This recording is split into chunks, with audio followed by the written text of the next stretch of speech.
कहते हैं कि योजना बनाकर केवल छोटे काम ही किए जा सकते हैं और ये सच है। अगर आपको परीक्षा को पास करना है तो आपको अपने सिलेबस को छोटे-छोटे टुकड़ों में बाँट कर पढ़ना पड़े। ज़्यादा से ज़्यादा अगर आप छोटे से छोटे टुकड़ों में बाँट कर पढ़ेंगे और याद करेंगे, तो आप जल्दी एग्ज़ाम में पास हो जाएँगे। नमस्कार, मेरा नाम अभिषेक है और आप देख रहे हैं मैथ्स की क्लास जो बेसिक से एडवांस तक मैं आपको पढ़ा रहा हूँ। तो चलिए आज की अपनी आगे की क्लास चलते हैं, सिम्प्लिफ़िकेशन मैं पढ़ा रहा हूँ। काफ़ी कुछ मैंने आपको पीछे पढ़ा रखा है, अगर आपने उन वीडियोज़ को नहीं देखा है तो ज़रूर जाकर देखिए। अगर आप नए हैं तो बहुत अच्छी बात है, आप बहुत कुछ सीखते हुए निकल जाएँगे और वो लोगों से जल्दी आगे निकल जाएँगे। तो बने रहिए। आइए आज की शुरुआत करते हैं पहले क्वेश्चन से, जो आपके आरआरबी ईजेई में पूछा गया है। आप इस क्वेश्चन को देखिए तो ये जो है एक्स के टर्म में दिया हुआ है। जब एक्स के टर्म में चीज़ें दी हुई हैं, तब आपको कुछ भी लॉजिकल नहीं सोचना है। आप देखिए, आप पहले इस पार्ट को सॉल्व कीजिए। आप जब इस पार्ट को सॉल्व करेंगे तो ये देखिए यहाँ 1 माइनस एक्स जाएगा यहाँ और 1 माइनस एक्स और एक्स कैंसल आउट हो जाएगा। तो ये क्या बचेगा 1 डिवाइडेड बाई 1 माइनस एक्स, फिर ये ऊपर चला जाएगा। तो नीचे ऊपर कितना जाएगा जब यहाँ आएगा तो ये कितना बनेगा, यहाँ बन जाएगा ये 1 माइनस एक्स और फिर ये नीचे क्या बचेगा आपका 1, तो ये आपका जो वैल्यू है ये 1 के बराबर है। तो यानी कि जो 5x है, अब ये 2 माइनस एक्स की वैल्यू कितने के बराबर है? 1 के बराबर है। तो यानी कि 5 और 1 6x की वैल्यू 2 है, तो यानी कि x हो गया आपका 1/3। यानी इसका रिज़ल्ट जो है आपका ऑप्शन नंबर बी सवाल का सही उत्तर हो जाएगा। आपको कुछ भी यहाँ इलॉजिकल नहीं सोचना है, 20-30 सेकंड में आप इसको बना सकते हैं।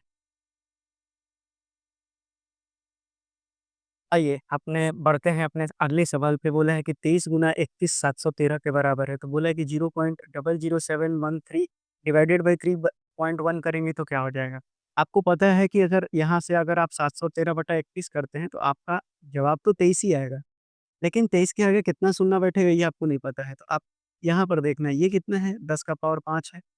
यानी यहाँ कर अगर आप शून्य हटाएँगे तो नीचे कितने शून्य बैठेंगे? 5 और यहाँ से कितना बचेगा? 10 का पावर 1 बचेगा। यानी निश्चित रूप से अब आप देख लीजिए कि ये ऊपर जाएगा ना, ये आपका ऊपर जाएगा। यानी कि ये इससे 1 कट जाएगा तो यानी नीचे 10 का पावर 4 बचेगा। यानी कि 23 तो आएगा लेकिन इसके आगे 2 शून्य लग जाएगा क्योंकि यहाँ मैंने बताया आपको कि 10 का पावर 4 है, तो ये डिवाइडेड बाई 23/10 का पावर 4 बनेगा। यानी इस सवाल का सही उत्तर आपका हो जाएगा बी। क्योंकि ऐसे सवाल मैं आपको पीछे सिखा रखा हूँ, इसलिए मैं आपको इसमें ज़्यादा वक़्त नहीं दे रहा हूँ। इसलिए आप पीछे के वीडियोज़ को देखते हुए आगे आइए।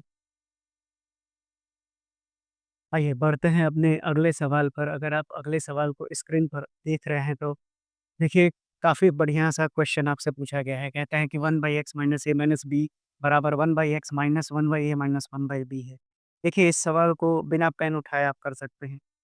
मैं इस सवाल को ऑप्शन के ज़रिए लेकर जाऊँगा, मैं कोई हाथ नहीं लगाऊँगा। देखिए, अगर मैं पहला ऑप्शन देखूँ माइनस ए पुट करूँगा, तो यहाँ -2a बन जाएगा और यहाँ पर भी माइनस रखूँगा, तो ये बन जाएगा -1/a minus 1/a minus 1/b। यानी कोई हमको लॉजिक दिख नहीं रहा है कि ये दोनों बराबर हो रहे हैं। दूसरे ऑप्शन में चलता हूँ। दूसरे ऑप्शन में अगर मैं यहाँ a बैठाता हूँ और यहाँ मैं a बैठाता हूँ, तो देखिए इस a से a कैंसल हो जाएगा और ये वाला पोर्शन कैंसल हो जाएगा। इधर भी बचा -1/b, इधर भी बचा -1/b, पॉसिबिलिटी बन गया, लेकिन फिर भी दूसरा ऑप्शन चेक करेंगे। अब b को पुट करेंगे तो b पुट किया और यहाँ पर भी b पुट किया। b पुट करेंगे तो b भी कैंसल आउट हो जाएगा, तो इधर बचेगा -1/a और ये वाला पोर्शन फिर से कट जाएगा, तो ये भी बचेगा -1/a। यानी कि हमारे सवाल का सही उत्तर हो जाएगा ऑप्शन नंबर बी। आशा करते हैं ये क्वेश्चन आपको अच्छे से समझ में आ गया होगा। कोई कुछ नहीं करना है ऐसे क्वेश्चन में। और भाई साहब ये सवाल आरआरबी ग्रुप डी में पूछा गया है। आइए देखिए इस सवाल को जो आपके आरआरबी एनटीपीसी में पूछा गया है। देखिए इस सवाल को भी आप बिना पेन उठाए कर सकते हैं। आपको पता है नीचे p+6 है और नीचे भी p+6 है। तो यानी कि आपको पता है कि ये कितना है p+6 है और ऊपर देखिए ऊपर सेम अगर p कॉमन लेते हैं तो p+6 है। यानी ये तो कैंसल आउट हो गया, तो यानी 1 डिवाइडेड बाई p इस सवाल का सही उत्तर हो जाएगा। यानी कि ऑप्शन नंबर ए इस सवाल का सही उत्तर है।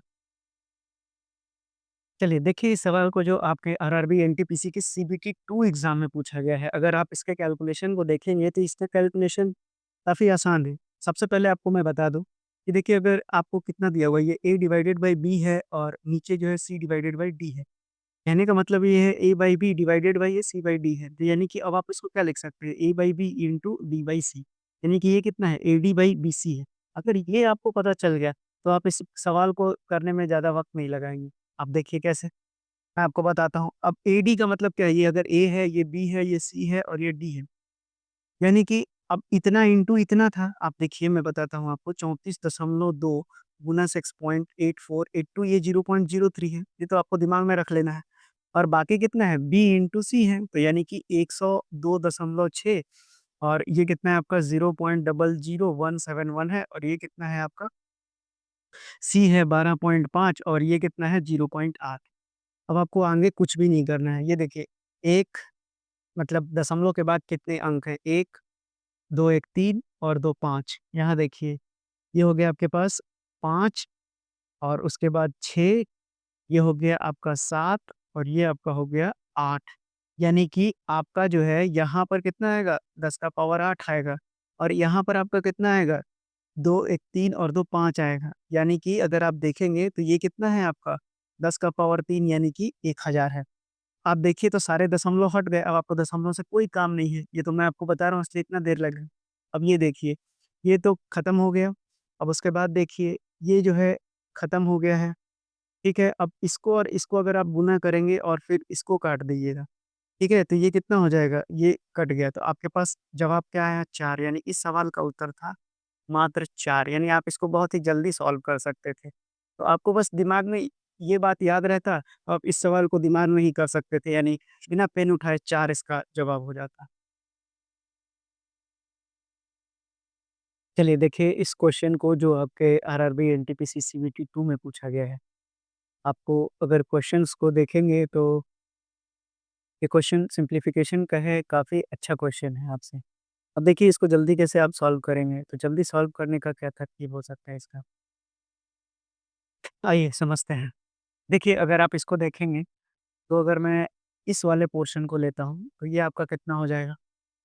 ये हो जाएगा आपका 132 और 11 यानी कि 12 दहा में 120, 120 और 12 जोड़िए तो आपको 132 हो जाएगा। 132 में 11 जोड़ दीजिए आप। कितना आएगा आपका? 143 आएगा। यानी कि ये आपका कितना है 143 ये हो गया 12 ये कितना हो गया आपका 13 और 3 16/13 हो गया। ठीक है? चलिए अब देखिए यहाँ पर भी मल्टीप्लाई हो जाएगा तो 4 दूना 8 और 3 11/4 है यानी 4/11 हो गया ये क्लियर हो गया। अब यहाँ देखिए ये कितना था आपका? ये 7/10 था और ये कितना हो जाएगा आपका? अब यहाँ पर देखिए तो 5 और 2 7 यानी कि अगर इसको मैं लिख दूँ, ये कितना है मेरा 7/5 है, यही लिखा हुआ है। तो अब अगर इसको देखेंगे आप तो ये कितना हो जाएगा? 5 के 20 और ये कितना हो जाएगा 21 यही है। और यहाँ आपके पास नीचे कितना है? शायद नहीं दिखेगा तो मैं स्क्रीन पर से हटा दूँ इसको। चलिए, अब आप देखिए ये कितना है आपका? तो ये हो गया 5 दूना के 10 और 2 12, 12/5 है यानी कि 12 दूना के ये कितना हो गया आपका 24 और नीचे कितना है 5 तिया 15, 15 चौके 60 हो गया। अब आप देखिए अब आप यहाँ क्या करेंगे? तो आप ये देखिए इससे ये जल्दी कट जाएगा, ठीक है? ये खत्म हो गया, ये कितना हो जाएगा? ये 3 आ जाएगा। उसी तरह से ये देखिए ये 3 आ गया, ये 2 आ गया। यानी अब आपके पास सिम्प्लीफाई हो गया ना ये। ये देखिए ये 16/3 है और गुना कितना हो जाएगा ये 3/2 है। यानी 3 से 3 कैंसल आउट हो गया, 8 आ गया। अब आपके पास कितना बचा 8 भागा 24/60 है। यानी कि ये कितना हो गया 8 गुना 60/24 8 तरीके 24 3 20 7 यानी कि 20 सवाल का सही उत्तर हो जाएगा आपका। तो आपको इस तरह से अप्रोच करना है एग्ज़ाम में। यानी कि अगर सवाल का आंसर देखें तो ऑप्शन नंबर डी सवाल का सही उत्तर हो जाएगा। चलिए देखिए इस सवाल को जो आरआरबी, एनटीपीसी, सीबीटी 2 में पूछा गया है कि ऐसे सवालों को आप एग्ज़ाम में कैसे करें? आइए देखते हैं अगर आपने क्वेश्चन देख लिया होगा तो क्वेश्चन को हटा देते हैं। अब देखिए आपके सवाल में क्या कहा गया है, जहाँ-जहाँ आपके पास सबसे पहले तो आपको बोर्ड मास पता होना चाहिए। अगर आप यही रूल नहीं जानते हैं तो आप इस सवाल को नहीं बना पाएँगे। आप देखिए मल्टीप्लाई से पहले ऑफ है और यहाँ पर भी सब जगह ऑफ दिया हुआ है, यानी सबसे पहले आपको ऑफ को सॉल्व करना है। तो सबसे पहले तो आप फ्रैक्शन बनाइए, यानी कि 5/4 है ये। उसी तरह से ये आपके पास कितना है 23/4 है और डिवाइडेड बाय कितना हो जाएगा ये हो जाएगा 2k/7। उसी तरह से ये कितना हो जाएगा आपका 23/8 है ये। उसी तरह से ये कितना है 15/4 है और ये कितना है 13 भागा कितना है? 2 दूना के 4 है। अब इसको आप सॉल्व कर सकते हैं। अब आप देखिए इसको कैसे सॉल्व करेंगे। तो पहले ब्रैकेट है तो ब्रैकेट में आपको उल्टा करना पड़ेगा। तो यानी कि ये कितना है? 5/4। उसके बाद यहाँ पर कितना हो जाएगा? आप देखिए 7 ऊपर चला जाएगा यानी कि नीचे आ जाएगा आपका 8 है, और इसको 7/23 ही रहने दीजिए। और यहाँ पर भी आपका 8/23 आ जाएगा, इसको भी छोड़ दीजिए। फिर -15/4 है, इसको एज़ इट इज़ रहने दीजिए, और ये तो 13/4 है। अब देखिए इससे ये कट जाएगा, इससे ये कट जाएगा। अब आपके पास काफ़ी सिम्प्लीफाइड फॉर्म आ गया है। सिम्प्लीफाइड फॉर्म, क्योंकि आपको k की वैल्यू निकालनी पड़ेगी तभी आप k+1 और k-1 निकाल पाएँगे। तो मुझे दिख रहा है कि k पोर्शन यहाँ है, तो मैं उधर जाके उसको जोड़ दूँगा। तो ज़ाहिर-सी बात है, अब आपके पास कितना बच जाएगा? 35, और नीचे आ जाएगा आपका 4k, और इसकी वैल्यू हो जाएगी 15, 13, 28/4, 7, और ये हो जाएगा 5, यानी k की वैल्यू आ गई 4/5, सॉरी 5/4। अब k+1 रखिए, तो आपको पता है कि 5 में 4 जोड़िए तो यहाँ 9 आ जाएगा, और 5 में से 4 घटाइए तो कितना आ जाएगा? 1 आ जाएगा, यानी इस सवाल का सही उत्तर आ जाएगा 9। तो ऐसे आप एग्ज़ाम्स में आपको जल्दी कैसे बनाना है सवाल को, तो इस तरह से आप सॉल्व कर सकते हैं। चलिए देखते हैं इस सवाल को आप जल्दी कैसे बना सकते हैं। तो देखिए इस सवाल को अगर मुझे सॉल्व करना होता, तो मैं कैसे अप्रोच करता? देखिए मुझे अगर इस सवाल को एक बार मैं अच्छे से देख लूँ 10 सेकंड में, तो मुझे कुछ दिखाई पड़ेगा। क्या-क्या दिखेगा? सबसे पहले तो आपके दिमाग में ये बैठा हुआ होना चाहिए। यानी सबसे पहले तो आपको ब्रैकेट, फिर ऑफ, फिर डिवाइड, फिर मल्टीप्लाई, फिर एडिशन, फिर सब्ट्रैक्शन। फिर आप देखेंगे तो यहाँ मुझे साफ-साफ दिख रहा है कि ये पोर्शन तो पूरा का पूरा 2/3 हो गया है। ठीक? अब इसको भी देखिएगा तो ये भी खत्म हो गया, यानी कि ये तो टोटल ये वाला पोर्शन जो है ये आपका कितना हो गया? ये हो गया आपका 2/5 हो गया। ये कितना है आपका? 2/5 है। चलिए, यहाँ यहाँ पर तो मेरा काम ही खत्म हो गया। अब मैं इसको थोड़ा-सा सिम्प्लीफाई करने की कोशिश करूँगा। कैसे? अब यहाँ पर भी अगर आप देखेंगे तो ये पहले एक बार सिम्प्लीफाई करके आप लिख लीजिए। मैं थोड़ा-सा हटा देता हूँ आपके क्वेश्चन्स को। तो अब देखिए यहाँ कितना है? 3/4 गुना 3 गुना के 6 दू 8/3 है। अब भागा 5/9 है, और मैं एक साथ कर लूँगा यहाँ पर। अगर मुझे करना होगा तो मैं एक साथ करूँगा इसको, कि ये ऑफ है। तो ये कितना हो जाएगा आपका? 5 एकम 5 और 6/5, यानी कि यहाँ तो 6 था ना, 3 गुना के 6, 3 तिरी की 9, यानी कि ये कितना है? 2/3 है। तो ये कितना हो जाएगा? 3/2 हो जाएगा, इसको भी मैंने कर लिया। यहाँ मेरे पास ऑलरेडी 2/5 था, अब आगे प्लस लगा हुआ है, मैं इसको करूँगा। इसको मैं करूँगा तो ये कितना हो जाएगा आपका? 9 और 1 10/9 है ये, 4/5 गुना 10/9 है, और ये कितना है? 15/8 है, और यहाँ कितना है? 2/3 है। अब आप देखिए कितनी जल्दी से कर लीजिएगा, ये खत्म हो गया, ये खत्म हो गया। यानी यहाँ कितना बचा? 3। अब इसको देखिए, ये 2/5 है, इसको रहने दीजिए, और ये 2/3 है, इसको भी रहने दीजिए। अब ये कितना हो जाएगा आपका? ये आपका हो जाएगा 2, ये हो जाएगा 5, ये खत्म हो जाएगा, ये हो जाएगा, यानी कि ये कितना आपका बचेगा? 5/3 बचेगा। अब आपको सिंपल कुछ नहीं करना है, सिम्प्लीफाई कर देना है इसको। तो आपके पास पता है कि ये 15 है, ये हो गया 45, ये हो गया 6, ये हो गया 10, और ये हो गया आपके पास 25। तो आप देख लीजिए कितना आ रहा है आपका? 45 और 25 को अगर आप जोड़ेंगे तो 70 आ जाएगा, और 70 में से 16 को घटा दीजिए आप। तो 70 में से 16 को घटाएँगे तो आपका 6 4 10, इनमें से 1 गया 5, यानी कि 54/15 आ जाएगा। तो 54/15 को आप सॉल्व कर लीजिए। 3 पचे 15, 3 8 24, यानी कि 3 होल 3/5 इस सवाल का सही आंसर होगा, यानी ऑप्शन नंबर, एक बार चेक कर लिया जाए ऑप्शन नंबर कितना है? ऑप्शन नंबर है ये डी, इस सवाल का सही उत्तर हो जाएगा। तो देखिए आप देख रहे हैं कि आपको जल्दी कैसे बनाना है एग्ज़ाम में। मैं आपको सारे अप्रोच बता रहा हूँ कि आप कैसे जल्दी बना सकते हैं इन सवालों को एग्ज़ाम में। चलिए बढ़ते हैं अपने अगले सवाल की ओर। तो अगला सवाल मैंने आपको पहले भी करा रखा है, ये रिवीजन के लिए मैंने ये सवाल पकड़ लिया। अब देखिए, अब आप इसको बिना देखे बता सकते हैं कि इसका आंसर, अगर आप क्वेश्चन को 5 सेकंड 10 सेकंड में देख लेंगे तो आपको सिर्फ़ एक ही फ़र्क नज़र आएगा कि यहाँ पर 1 ज़ीरो का कमी है, यहाँ पर भी 1 ज़ीरो, और यहाँ पर भी 1 ज़ीरो का कमी है नीचे से जब आप कंपेयर करेंगे।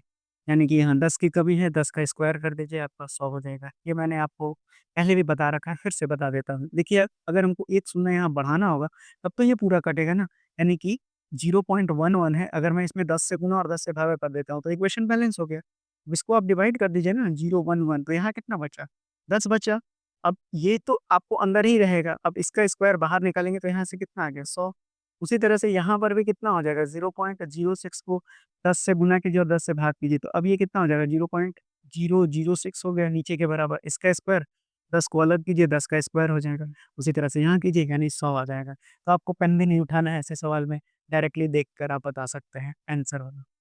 तो आज के लिए मैथ्स की क्लास को इतनी ही रखेंगे, आगे और भी अच्छे-अच्छे क्वेश्चंस मैं आपको पढ़ाते चला जाऊँगा। मैं आपको इतना पढ़ा दूँगा कि आपको किसी चीज़ की ज़रूरत नहीं पड़ेगी, आप बहुत अच्छे से अपने एग्ज़ाम्स को क्रैक कर लेंगे। मैं हर सवाल, हर तरह के सवाल आपको पढ़ा रहा हूँ, जितना मुझसे बन सकता है उतना पढ़ा रहा हूँ। तो पढ़ते रहिए, बढ़ते रहिए और सरकारी नौकरी लेते रहिए। धन्यवाद।